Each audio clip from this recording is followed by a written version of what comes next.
Class 5 এর আজকের ভিডিওতে আলোচনা করব তৃতীয় প্রান্তিক মূল্যায়ন পরীক্ষা 2025 অথবা বার্ষিক পরীক্ষা 2025 এর বাংলা সাবজেক্টের একটা নমুনা প্রশ্ন নিয়ে। তো আজকের ভিডিওটা তোমরা যারা শুরু থেকে শেষ পর্যন্ত দেখবা তারা এই 2025 সালের বার্ষিক পরীক্ষা বা তৃতীয় প্রান্তিক মূল্যায়ন পরীক্ষায় বাংলা প্রশ্নের প্যাটার্ন বা কী টাইপের প্রশ্ন হবে বা হতে পারে সেটা সম্পর্কে তোমরা বেশ ভালো একটা ধারণা পাবে। তো এখানে টোটাল হচ্ছে এই পরীক্ষাটা হবে তোমাদের 2 ঘন্টা 30 মিনিটের পরীক্ষা এবং এখানে পূর্ণমান হবে কত 100 মার্ক, মানে 100 মার্কের পরীক্ষা হবে। সময় পাওয়া কত 2 ঘন্টা 30 মিনিট। তো এখানে দেখো প্রথমেই তোমাদের যে প্রশ্নটা থাকবে যে কবি ও কবিতার নাম সহ এখানে নোলক কবিতার প্রথম 8 লাইন লেখো। তো এরকম একটা কবিতা তোমাকে লিখতে বলবে যেখানে নাম্বার আছে হচ্ছে 10 মার্ক। এরপরে দেখো 2 নম্বর যে প্রশ্ন সঠিক শব্দ বসিয়ে শূন্যস্থান পূরণ। তো এখানে আসলে সবগুলা প্রশ্নর সমাধান যদি আমি করে দিতে চাই সেক্ষেত্রে অনেক সময় লাগবে। তোমাদেরকে আমি জাস্ট প্রশ্ন সম্পর্কে একটা ধারণা দিচ্ছি যে কী টাইপের প্রশ্ন তোমাদের হবে।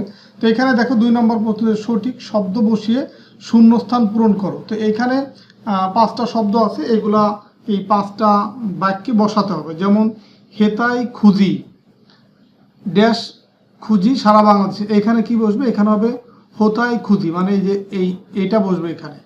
তারপরে 2 নম্বরে যে খ নম্বরে হাত দিয়ে নাও আমার ড্যাশ ভরা বোয়াল মাছ, আমার শরীর ভরা বোয়াল মাছ, তার মানে এই খ নম্বরে হবে শরীর। আর মানুষ পাখি আর ড্যাশ খায়, মানে কি খায়, জীবজন্তু খায়, তার মানে এইখানে হবে গ নম্বর। মানে আমি নাম্বারগুলো দিয়ে বোঝাচ্ছি, গ নম্বরের যে বাক্যটা আছে সেখানে জীবজন্তু এই শূন্যস্থানের এই জায়গাটায় বসবে। একদিন মানুষের নিশ্চয়ই ড্যাশ হবে, কি হবে, সুবুদ্ধি হবে, এই যে এটা সুবুদ্ধি হবে। তো বাকি আছে আর একটা, সেটা এই 5 নম্বর বা নম্বর এটা বসবে। এরপরে দেখো এই 3 নম্বর যে প্রশ্ন যে কোনো 3টি রচনামূলক প্রশ্নের উত্তর দাও। এখানে মার্ক হচ্ছে 4 করে, 3 4 12 মার্ক। তার মানে এখানে তোমার প্রশ্ন আছে কয়টা, 5টা প্রশ্ন আছে, তোমাকে এখান থেকে 3টা প্রশ্নের উত্তর দিতে হবে।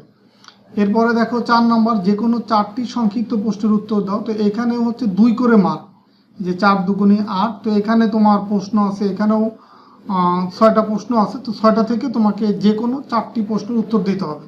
তোমার এখানে অপশন আছে, তুমি চাইলে 2টা বাদ দিবা আর কি, 2টা বাদ দিয়ে 4টা উত্তর দিতে হবে। 5 নম্বরে দেখো 2 তীরে কবিতার মূল ভাব লেখো। তো এগুলো জাস্ট প্রশ্ন লিখিত আকারে তোমরা লিখবা।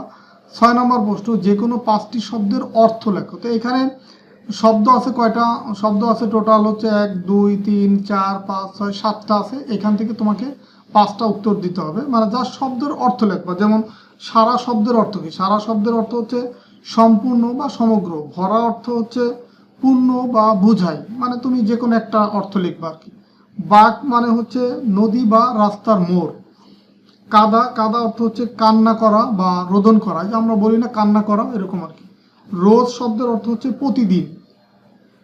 ফুর্তি শব্দের অর্থ হচ্ছে আনন্দ। আঁচ মানে হচ্ছে তাপ। তো এভাবে করে তুমি, এখানে আমি তোমাদেরকে 7টাই বলে দিলাম, তোমরা কিন্তু এখানে 5টার অ্যান্সার করবে। তোমাকে কিন্তু 7টা অর্থ লিখতে হবে না, 5টা লিখলেই হবে। 5 অক্ষে 5, মানে একটা 1 করে মার্ক। 7 নম্বর প্রশ্ন যে কোনো 5টি শব্দ দিয়ে বাক্য গঠন করো। তো এখানেও তোমার শব্দ আছে 7টা, যে কোনো 5টি দিয়ে বাক্য গঠন করতে হবে। যেমন ধরো নোলক, নোলক দিয়ে যদি বাক্য গঠন করি যে মা তাকে একটি নোলক কিনে দিয়েছে, একটা বাক্য হয়ে গেল। বাংলাদেশ, বাংলাদেশ দিন দিন উন্নত হচ্ছে। পালক, আমার পাখিটার পালক অনেক সুন্দর। তারপরে ভরা, বর্ষাকালে নদীগুলি পানিতে ভরা থাকে। ফুর্তি, তো ফুর্তি দিয়ে আমরা কি বলতে পারি, যে খেলায় জিতে মনে খুব ফুর্তি লাগছে। আঁচ, এটা দিয়ে বাক্য যে আগুনের আঁচে যে সে শরীর গরম করছে।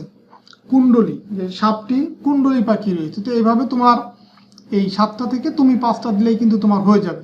8 নম্বর প্রশ্ন দেখো, 8 নম্বরে আছে যে কোনো 5টি ক্রিয়াপদের চলিত রূপ লেখো। যেমন করিত, করিয়া, এর চলিত রূপ হচ্ছে করে। চলিত, এর চলিত রূপ হচ্ছে চলতে। কাটিতে, এটা হবে কাটতে। কাঁদিতে, কাঁদতে। ভাবিতে, ভাবতে। উঠিয়া, উঠে। বলিল, বললে। তো এখানে তুমি যে কোনো 5টা অ্যান্সার করবো। 9 নম্বর প্রশ্ন, সঠিক উত্তরটি উত্তরপত্রে লেখো। তো এখানে তোমার 5টা প্রশ্নের উত্তর দিতে হবে। এখানে MCQ বা মাল্টিপল চয়েস, এখানে প্রত্যেকটারই 4টা করে উত্তর আছে। তোমার 4টা থেকে যেটা সঠিক সেটা তোমাকে লিখতে হবে। তো এখানে 4টা থেকে সঠিকটা শুধুমাত্র তুমি লিখবা, বাকিগুলো কিন্তু লিখতে হবে না। যেমন 9-এর 1 নাম্বার, ঈশপের প্রত্যেকটি গল্পের মধ্যে কি থাকে? উপদেশ থাকে, এটা উত্তর। মানে এখানে তুমি লিখবা 1-এর এই ক, তারপর উপদেশ, এটাই হচ্ছে উত্তর। তারপর হচ্ছে 2-এর যে নিচের কোন বানানটি সঠিক? তো এখানে দেখো যতগুলি বানান আছে তার ভিতরে সঠিক হচ্ছে তৎক্ষণাৎ, এই বানানটা। পাহাড় তার চুলে কি পড়েছে?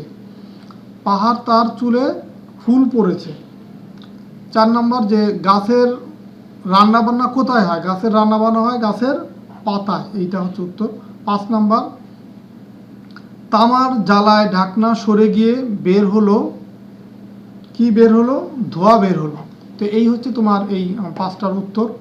তো এরপরে দেখো আর কি প্রশ্ন আছে। 10 নম্বর, এখানে একটা তোমার যে নিচের অনুচ্ছেদটি পড়ে কে, কি, কোথায়, কিভাবে, কেন, কখন শব্দগুলো যে কোনো 5টি একবার ব্যবহার করে 5টি প্রশ্নবোধক বাক্য তৈরি করো। তো এটা তোমাকে এই যে পড়ে তারপরে অ্যান্সারটা করতে হবে। এরপরে দেখো 11 নম্বর যে প্রশ্ন, 11 নম্বর, যে কোনো 5টি যুক্তবর্ণ ভেঙে লেখো এবং প্রতিটি যুক্তবর্ণ দিয়ে শব্দ তৈরি করো। তো এখানে প্রত্যেকটাই হচ্ছে যুক্তবর্ণ। যেমন ধরো প্রথম যেটা আছে, এখানে আমরা এটাকে যদি ভেঙে লিখি তাহলে এইভাবে লিখবো ল, তার নিচে হসন্ত, যোগ লিখবো হচ্ছে প। তো এটা প্রতিটি যুক্তবর্ণ দেবো শব্দ গঠন। তো এটা দিয়ে যদি আমরা শব্দ গঠন করি তাহলে কি হবে? গল্প, এই যে গল্পের ভিতর লয় প থাকবে, তারপরে তালে বস্য ন, এই প্রত্যেকটাকে আমরা এইভাবে কিন্তু ভেঙে লিখব। তো এখানে এটা দিয়ে শব্দ গঠন করতে পারে প্রশ্ন, এটা দিয়ে ইচ্ছে, জিজ্ঞাসা। তারপরে আমরা আর কি লিখতে পারি? এইভাবে কিন্তু প্রত্যেকটা দিয়েই তোমাকে শব্দ গঠন করতে হবে। জিজ্ঞাসা, তারপরে এটা হচ্ছে শাস্তি, পরীক্ষা, মুগ্ধ। এইভাবে তোমার যে কোনো 5টা দিয়ে তুমি ভেঙে লিখবা, প্লাস হচ্ছে শব্দ গঠন করবা। এরপরে 12 নম্বর যে প্রশ্ন, 12, যে কোনো 5টি শব্দের একটি করে সমার্থক শব্দ লেখো। সমার্থক শব্দ মানে সিমিলার অর্থ, যেমন চরণ, চরণের অর্থ হচ্ছে পা, সমার্থক শব্দ। নয়ন মানে হচ্ছে চোখ, শির মানে মাথা, পতি মানে স্বামী, প্রাণ মানে হচ্ছে জীবন, পুত্র মানে ছেলে, আর মন মানে হচ্ছে মনের সমার্থক হচ্ছে হৃদয়। তো এইভাবে তোমাকে লিখতে হবে। এরপরে দেখো 13 নম্বর প্রশ্ন, যে কোনো 5টি বাক্যকে এক কথায় প্রকাশ করো। এক কথায় প্রকাশ, যেমন জানার ইচ্ছা। জানার ইচ্ছা কি? জিজ্ঞাসা, সেই মুহূর্তে, তৎক্ষণাৎ, অল্প সময়, এটার হচ্ছে এক কথায় প্রকাশ কিছু সময়। কৃত্রিম ভাব প্রকাশ, এটা তোমার এক কথায় প্রকাশ হচ্ছে অভিনয়। বিষয় জিজ্ঞাসা, প্রশ্ন। নানা ধরনের পাখি, এক কথায় প্রকাশ পাক পাখালি। সবুজ রঙের টিয়ে, এক কথায় প্রকাশ কী হবে? হরিৎ টিয়ে, টিয়ে। তো এইভাবে তোমাকে যে কোনো 5টি লিখতে হবে। আমি সবগুলাই তোমাদেরকে বলে দিলাম। তো এরপরে দেখো 14 নম্বর প্রশ্ন। 14 নম্বর, মনে করো তুমি মাসুক মাহি, তুমি পিয়ারজান সরকারি প্রাথমিক বিদ্যালয়ের 5ম শ্রেণীর শিক্ষার্থী। তোমার পিতার নাম আব্দুল খালেক, মাতার নাম নাসিমা বেগম। ফুটবল টিমের সদস্য হওয়ার জন্য নিচের ফর্মটি পূরণ করো। তো এখন তোমাকে এই যে নাম লিখতে হবে, মাতার নাম, পিতার নাম, বিদ্যালয়ের নাম, শ্রেণী, এগুলো লিখবা। তো এরপরে দেখো 15 নম্বর প্রশ্ন, নিচের যে কোনো একটি বিষয়ে 150 শব্দের মধ্যে রচনা লিখো। এখানে দেখো এই জাতীয় ফল, বিজয় দিবস, ডক্টর মোহাম্মদ ইউনূস। তো এই 3টা বিষয়ের যে কোনো একটি তুমি চয়েস করবা, বা যে কোনো একটি সম্পর্কে 150 শব্দের একটি রচনা লিখতে হবে। তো এখানে তোমার কিছু সংকেত দেওয়া আছে, যে ভূমিকা, প্রকৃতি, প্রাপ্তিস্থান, উপকারিতা, অপকারিতা, উপসংহার। তো এইভাবে প্রত্যেকটার ক্ষেত্রেই তোমার সংকেত দেওয়া আছে যে কী কী পয়েন্ট লিখতে হবে। তো আশা করি আজকের ভিডিওর মাধ্যমে তোমাদের এই 5ম শ্রেণীর 3য় প্রান্তিক পরীক্ষা বা বার্ষিক পরীক্ষা প্রশ্নর প্যাটার্ন সম্পর্কে তোমাদের ধারণা হলো, বা এখান থেকে তোমরা আশা করি পরীক্ষার জন্য তোমাদের এই ভিডিওটা অনেক হেল্পফুল হবে। তো ভিডিওটা যদি ভালো লাগে ভিডিওতে লাইক দেবা, বা তোমাদের মতামত জানাতে পারো, বা তোমরা আরও যে প্রশ্নগুলো তোমাদের প্রয়োজন সেগুলো তোমরা কমেন্টসের মাধ্যমে জানাতে পারো, আমি তোমাদেরকে ভিডিও আকারে দিব। এছাড়াও যদি তোমরা এই পুরা 5ম শ্রেণীর বা ক্লাস 5-এর সবগুলা বিষয়ের, মানে 6টা বিষয়ের প্রশ্ন যদি পেতে চাও, একদম খুবই সামান্য একটা অ্যামাউন্ট পে করে বা অল্প কিছু টাকার বিনিময়ে আমি তোমাদেরকে এটা দিতে পারি, পিডিএফ ফাইলটা দিতে পারি। সেক্ষেত্রে তোমরা প্রত্যেকটা সাবজেক্টের 5-6টা করে প্রশ্ন পাবা। প্রত্যেকটা সাবজেক্টের, যেমন গণিতের 5টা বা বাংলার 5টা, এভাবে অনেকগুলো করে প্রশ্ন পাবা, যেগুলো তোমরা বাসায় নিজেরা প্র্যাকটিস করতে পারবা। আর এগুলো প্র্যাকটিস করলে কিন্তু তোমাদের পরীক্ষায় ভালো করাটা অনেক সহজ হবে, কারণ তোমার কনফিডেন্স বা তোমার একটা কনফিডেন্স তৈরি হবে যে না, তুমি ভালো করতে পারবা, বা প্রশ্ন সম্পর্কে তোমার একটা বিস্তার ধারণা হবে। তো ঠিক আছে, সবাই ভালো থাকো, সুস্থ থাকো, আল্লাহ হাফেজ। আর যদি কেউ প্রশ্ন নিতে চাও তাহলে আমার নাম্বারে যোগাযোগ করতে পারো, হোয়াটসঅ্যাপ নাম্বারে, বা আমার ফেসবুক পেজে আমার সাথে কন্ট্যাক্ট করতে পারো। ঠিক আছে, সবাই ভালো থাকো, সুস্থ থাকো, আল্লাহ হাফেজ।